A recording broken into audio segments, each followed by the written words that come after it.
This is the nastiest grill I've ever seen. And there's even a yellow jacket's nest inside.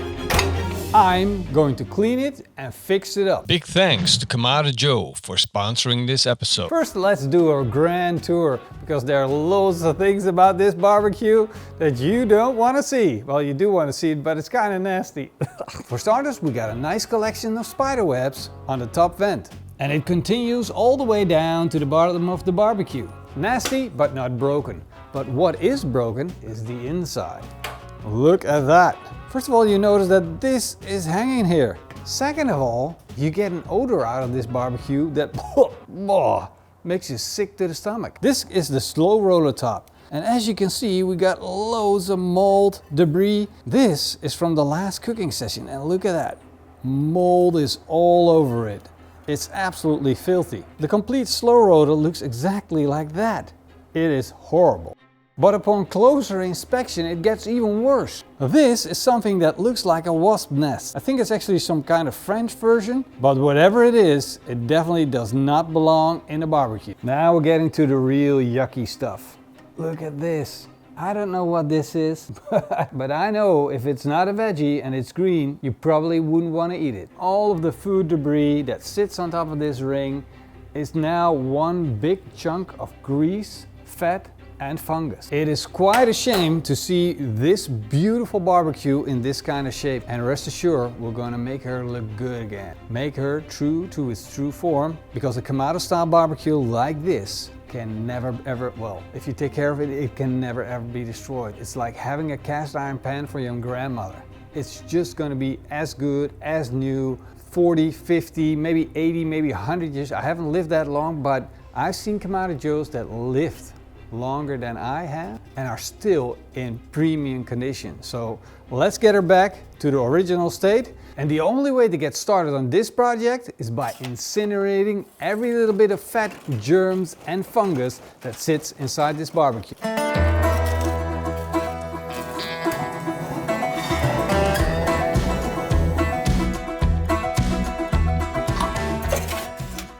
Got a roaring hot fire, red glowing embers in the center. This is going in the right direction. And as you can see, the mold and the moisture is already gone. But we still have lots of debris and fat sitting on top. That first needs to burn down before this is done. So I'm going to add a little bit more charcoal to it.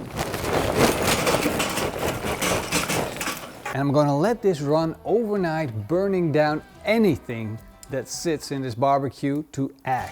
While the fire is roaring inside the barbecue, I'm going to put my slow roller in the sink with a dishwasher cube and some hot water. I'm going to do the exact same thing for the grill grates, and overnight that dishwasher cube is going to work its miracle. Overnight the charcoal burned down and the barbecue cooled down as well. Let's take a look at the inside. As you can see, everything turned to ash. All the grease that was sitting on this ledge is now turned into dust, which means I can start cleaning the inside of this barbecue.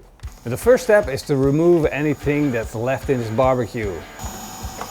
Vacuum any debris that I might find, remove the parts of the firebox, the ashtray holder, remove dust with a soft brush, and then with a steel wire brush I'm going to scrape off the dust and any debris that might sit on the sides of the barbecue. Go in with a vacuum and clean it out, getting rid of any dust that sits inside. And with the steel wire brush I'm now going to remove any particles that sits on the ash basket, on the ring, and making sure that I get it nice and clean. And after all that brushing, you can see that there's quite a lot of dust and debris that sits on these parts, so it's well worth the effort. Then it's time to put all the parts back together, starting with the ashtray holder, the firebox parts, and then the ring holding all the parts together. It's a little bit of fiddling, but these parts will prevent your firebox from breaking. And the ashtray goes back in, and now it's time to clean the grill grates that have been soaking for over 12 hours.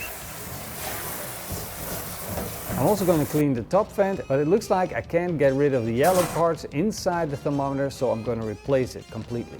Alright, I got the inside cleaned out and it's completely perfect now, but the outside needs some TLC as well. And don't worry about this little filth, we'll fix that later on, but first clean the outside because we're going to use some soapy water. Just some regular soap will do, and then just scrub the outside. And the goal here is just to get rid of every little debris that sits on it with a microfiber cloth. You really want to get in there and remove the spots that sit on the paint as much as possible.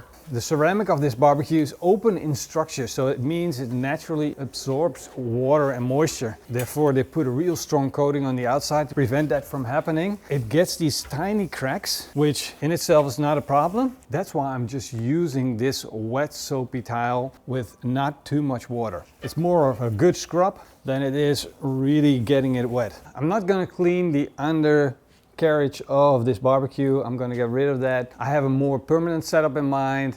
The barbecue looks absolutely fantastic, except for that one thing that's been annoying me ever since I opened it up. I'm talking about the gasket. This thing, kind of been the elephant in the room all this time. It's just a gnarly thing to look at. But take this in mind, this gasket is so durable that it will not break down. All I need to do to get this gasket back in order is glue it back onto the barbecue, make sure that it sticks, and then I'm good to go. No need for replacing it. First thing I'm going to do is remove the lid by unscrewing the ring that holds it.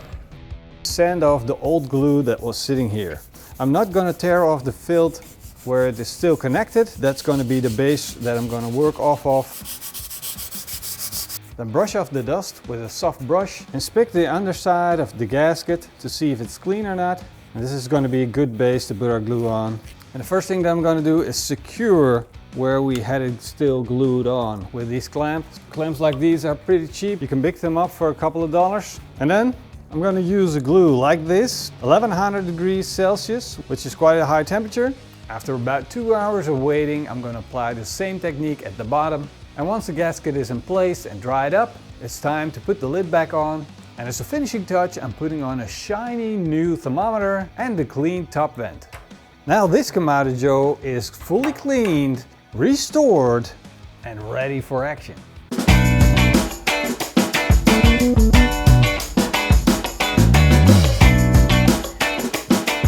Look at how beautiful this setup turned out. Now you know why I wanted to get rid of that cart. These concrete blocks only cost 20 euro a piece. So I got an outdoor kitchen for 1, 2, 3, 4, 5 for 100 euros. Let's fire up the barbecue because I got kind of hungry after all that cleaning. I'm gonna open it up, load it up, put in a couple of fire starters and fire it up. I'm gonna put in a couple of heat deflectors, then the grill grates, and then I'm gonna take my Scotsburg pan, take off the lid, place it upside down on the barbecue, and that is going to be our cast iron cooking surface. And what are we going to make? Cheese sandwiches. I got some pre-made puff pastry straight from the supermarket fridge. All I gotta do is roll it out, then take some pre-cut cheese snacks and start laying them out on the puff pastry. I'm gonna sprinkle on a little bit of barbecue rub on each piece of cheese, a little bit of barbecue sauce, just a drip. This is just for flavor. It's not meant to overpower the cheese, but just to make it stand out a little bit more. Just put on another layer of puff pastry and then with your fingers start pressing it together. Start with the outsides. Make sure you press it hard so the puff pastry connects properly. I got some egg wash from 2 beaten eggs. I'm going to brush this on. That's going to give it this beautiful color when it's fully baked. Let's check on the barbecue, getting up to temperature. Yeah, I'm looking for a temperature that is around baking temperature, which is 180 degrees Celsius. Is perfect. I really need to get the barbecue up first so that the heat in the ceramic radiates down onto my cheese snacks and they become absolutely freaking delicious. So I gotta wait a little while longer for it to get up to temp, and then we put them in. And when the Kamado Joe is hot enough, I'm going to slice the pastries up into 4s, and then they look like this. Wow. That is how easy it is to make a tasty snack on the barbecue. Puff pastry, some cheese, and then you're gonna have some happy people. Let's cut this open. Woo! That is a tasty cheese treat. We got the barbecue cleaned up. We got everything set up. Beautiful setup, very cheap to make. Some good snacks, good times. A lot of work, but good times.